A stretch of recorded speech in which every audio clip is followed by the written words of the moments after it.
Today, what we are going to see, Life.exe running smooth or needs a refresh. We are going to see the whole thing. What are the aspects that will help us in order to lead a good life for us? So, those kind of things that are going to be discussed and we are going to see today. So, I hope that this session will helpful for you. Okay, so let's begin. So, Life.exe, we all have uh, an excellent life that has been created by this nature for us, whether we are running it smooth or we need a refresh. Have you ever thought of your life as a computer program? Just imagine life.exe is running right now inside you. Your code is your habits, as you can see here. The code is your habits, your beliefs, and your daily routines. Your hardware is nothing but your body, your health, your environment, those kind of things. And your goal is simple: to run, to grow, to experience, and to achieve when everything works well. We say life.exe is running smooth, right? But when you're working efficiently, no lag, no overload, just flow. But sometimes the system slows down, right? So that's when life.exe needs a refresh. Maybe you have got too many junk files, stress, negative people, or overcommitment, or maybe some bugs, burnouts, repeated mistakes, or old fears. Your software may be outdated, using old ways of thinking of new challenges. So, do we have any other extra laptops or something that, because we have only one life, only one life.exe, in our technical life, what we used to do is, if our phone is not working, we will throw it and we will get a new phone. If our laptop is not working, we will just throw it and we'll get a new laptop. But here we have to take a break, reset, declutter your space or your schedule, learn new skills. These things will help you to have a better life. So we are going to concentrate and we are going to see what are the things will help us to lead a good life and to make these code, the hardware, the goal into a new perspective for us. So first thing is, let's look into the personal growth and the mindset. Okay. So let me share a small story that perfectly shows how our mindset shapes our action. One day, a teacher gave her a class simple puzzle to solve. Okay, we used to remember our class, right? So, like similarly, one of the teacher asked the kids to solve some puzzle, and everyone were excited. And she intentionally gave an easy puzzle to everyone to solve it.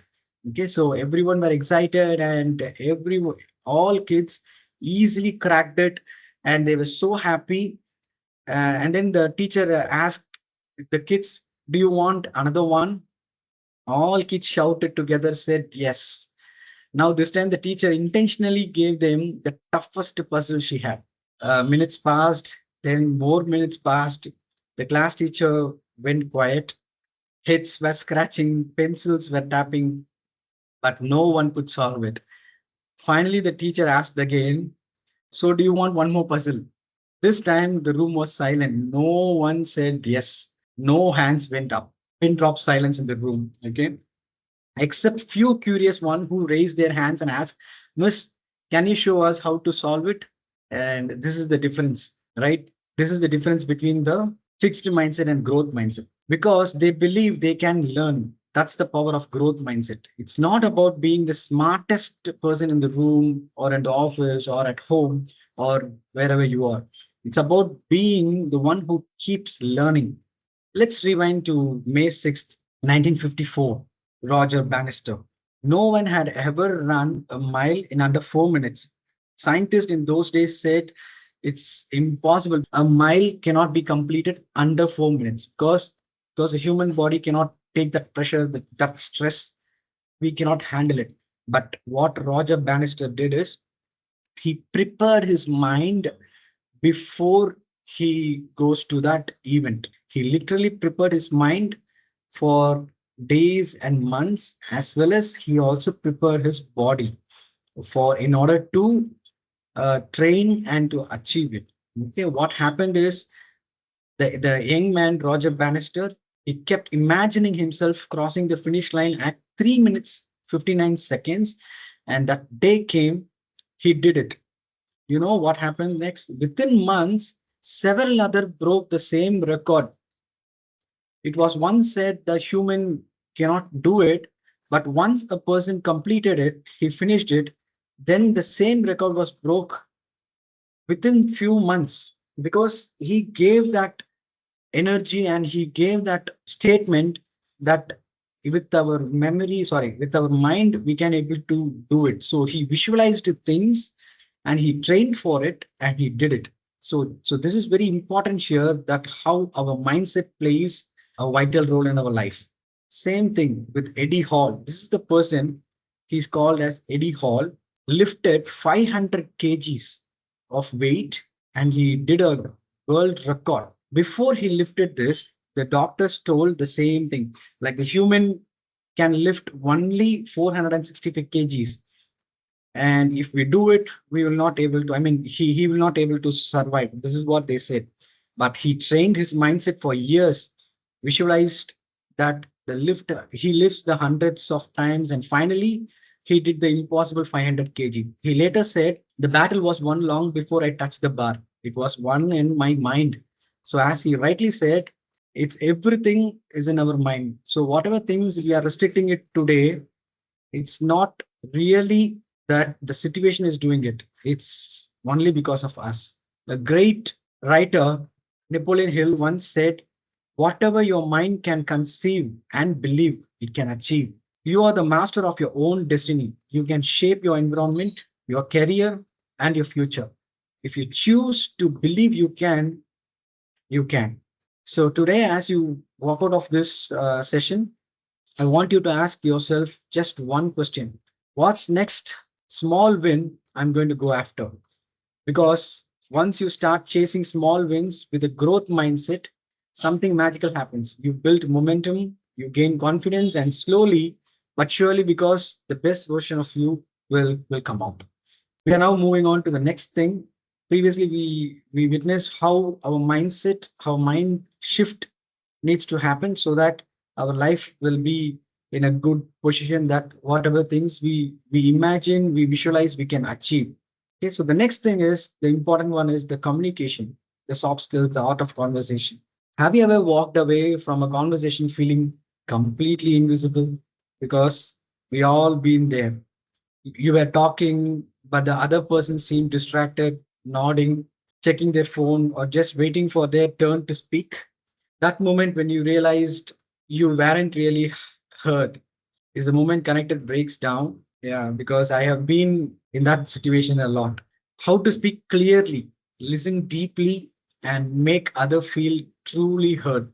So what we need to do to make ourselves more clear and to make others to listen deeply. So let's look into these things. So getting people listen isn't about talking louder. It's about talking better. It's not about having the biggest vocabulary. It's about having the right intention. So here are the three simple lifetime lessons others to truly listen us. So at home or at work or in our everyday relationship, speak with clarity, say it simple, say it strong.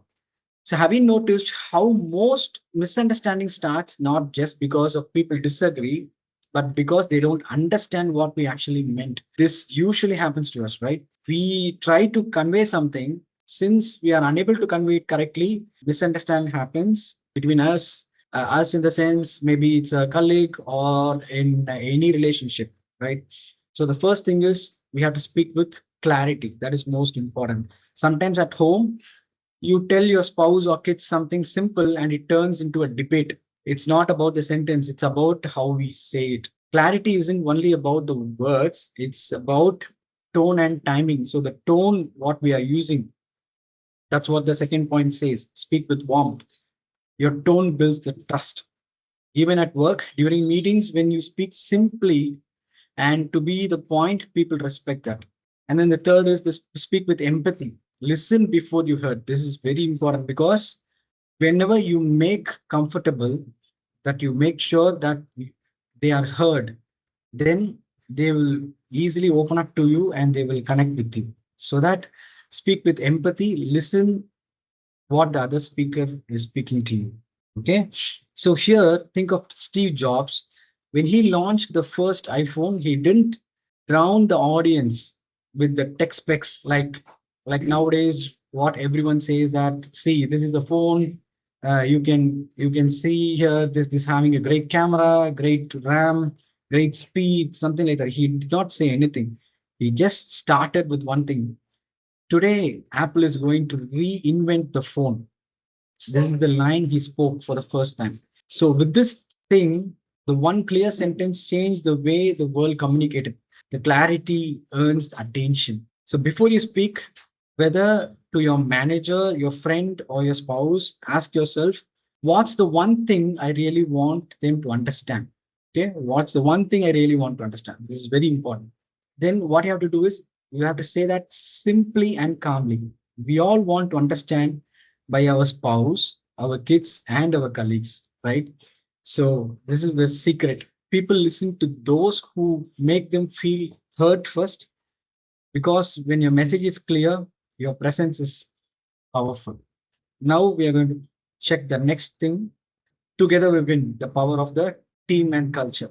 I have seen some of the recent examples from the internet.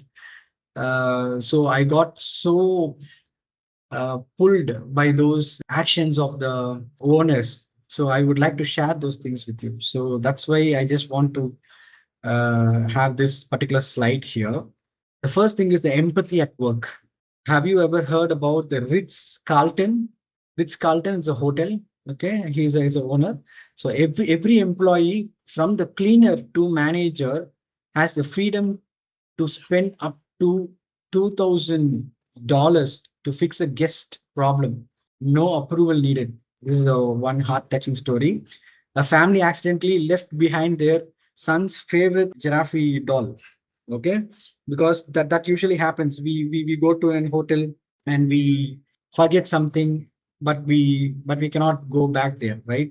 So similarly, a family accidentally left behind their son's favorite stuffed giraffe. Instead of just mailing it back, a hotel employee took photos of the toy and they quoted something like, "This doll is enjoying its extended vacation." And also, what they did is they mailed that toy back to them. So at work too, when we choose understanding over authority, we build loyalty that no bonus can buy. And another event, this happened this year, October 2025, just a few days back. I hope some of you would have gone through this in the news. Jewelry store owner in China went viral for his extraordinary compassion. Young employee, a fresh university graduate, he's just a fresher, okay, accidentally dropped a table, shattered 30 rare bangles worth dollars of nearly $140, I think. Okay, imagine that moment. If we would have done that, fear, panic, tears, everything would have came, right? But instead of shouting or demanding, what that owner did was he just said, "You are young, you made a mistake. Consider this a learning experience." He observed the loss with grace. Okay, so what he did is he just took those all broken bangles and he placed it in the table, and he just put a video about that. Okay, his empathy was worth more than the what he lost. Now think about it. If a leader can respond with calm, not anger, imagine the kind of trust that we create in the team. Because when mistakes are met with the forgiveness instead of fear, employees stop hiding and start learning. That's a strong culture. We are born and we need to keep that up. Okay, and another example I would like to share is Herb Keller, the founder of the Southwest Airlines. So what he usually does is every year he personally wrote thousands of thank you notes to employees. to his employees, the flight attendants, mechanics, even the cleaning crews, to everyone. So he was asked why you are doing this. He said, the business of business is people, yesterday, today, and forever. Okay, so this is something like I also you used to see here in Venzo, because we used to get a personalized message, and we used to get a personalized attention, and we have a great work culture here so far we have built. So I'm so happy for that. When the colleagues will turn into a community, great workplace does not just give work, right? They care for you. They give people the freedom to speak, to learn, and even make mistakes, but never to take the freedom for granted. Empathy and flexibility are gifts, not loopholes, right? So whatever we are getting as an empathy, we should not treat it as a loophole. When we respect the trust our company places in us, we turn that empathy into an excellence. That's when a colleague becomes a community, right? So a team that supports one another, delivers with ownership, and remembers we are all here together. So, as like the first example, Ritz Carlton story teaches us the empathy in action. And the second, the jewelry shop remains the forgiveness in the leadership.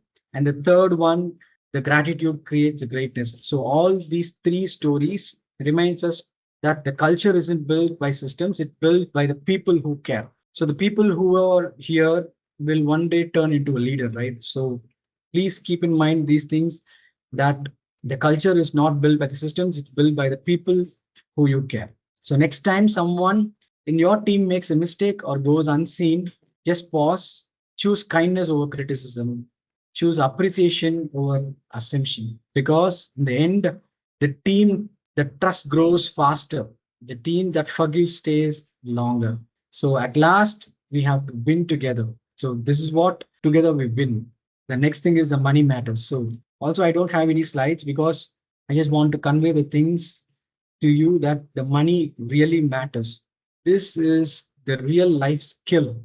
So, how many of you have ever thought that I'll start saving from next month? Usually, we used to do this, right? So, whenever our salary comes, before salary comes, we will be thinking that, okay, we need to save it, we need to save for that, like that. But whenever our salary comes, we usually forgets that, right? And that next month will never come. We used to say next month, next month, next month, but that will never come, because money management is just about max. It's about the mindset.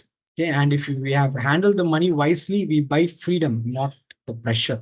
So the first thing is, it's not how much you earn, it's how much you use it. I know the people who earn a lot but always broke, right? So we have seen that always. But some people, they earn only modestly, but they live peacefully. The difference is the habit. We need to save our money, and not only we need to save our money, we need to make our money to work for us. That is very important. I hope you people know about the power of compounding. The same mistake which I did and now I regret for that is the power of compounding, because everyone know what is the power of compounding. The know in the sense, it's just literally we are aware of it. We are just aware of it. But the thing is, when we feel okay, we should have done it before. We should have invested it before. So that is the one thing that makes the difference. We all know the power of compounding, but the thing is, we never started it. Like as how we treat everything in our life. It can be our health, or it can be the money, or it can be our communication skill, or it can be our new learning skills. We know that we need to start early, or we need to have a discipline time given to that. We need to have some dedicated step by step. Start low, starting small is fine, and to have consistency. We know all those things, but we never acted it. So that is the one main thing that we are lagging. So here today, I would like to say that we people try to start save your money, and try to make sure that you can put your money in your stocks, or in any of the government schemes, like we do have PPF, or we do have many government schemes are there, right? Try to save your money and make your money to work for you. It will help you in your future and also in your old age, right? Because we have seen that our parents, our ancestors would have made some mistake, like they spent a lot of money only for us, but they did not save anything for them. The same mistake, we should not do that. We are well educated and we do have internet in our hand. In those days, we do not have these knowledge, because some people will not share the things. But now we do have YouTube, we do have a lot of internet things are available. So check those things and to invest and to save money for you. Okay. And the next thing is, first save it and then spend it. Okay. So first is, whenever your income is coming, first of all save it and then do your expenses. Okay. So that you can also do some monthly SIPs or something like that. It will be helpful for you in the long run. And another thing is emergency fund. Okay, your emergency fund is very, very important, because the situations like the COVID, or maybe you can get some illness. So the better emergency fund I would suggest you is 3 to 6 months of your salary, of your current salary. Okay, I would recommend to go for at least 6 months. So you need to save your 6 months salary as an emergency fund. So start now itself, that you can have some part of your salary save into a emergency fund. You can open another account and you can park your money in that account.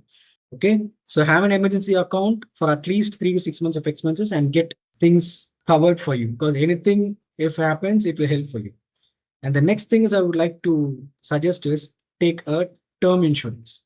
Term insurance and a medical insurance. We do have a medical insurance here, but after your work, right, after your 60s or 65 or your 70, we will not work in any company. So just try to take a medical insurance now itself when you're young, so that it will cover until your age of 100.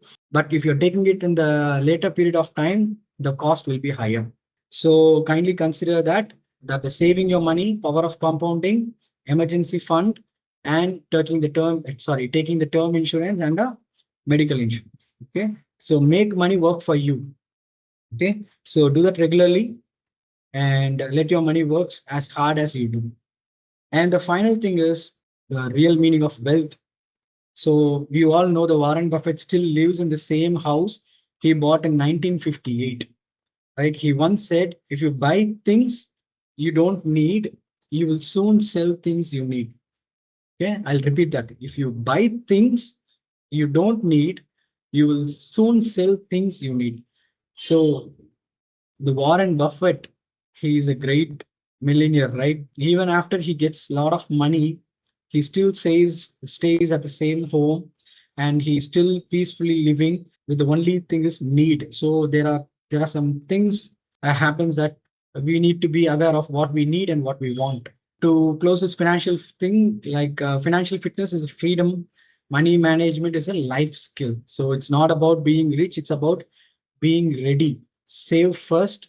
Financial freedom doesn't come from luck, it comes from discipline.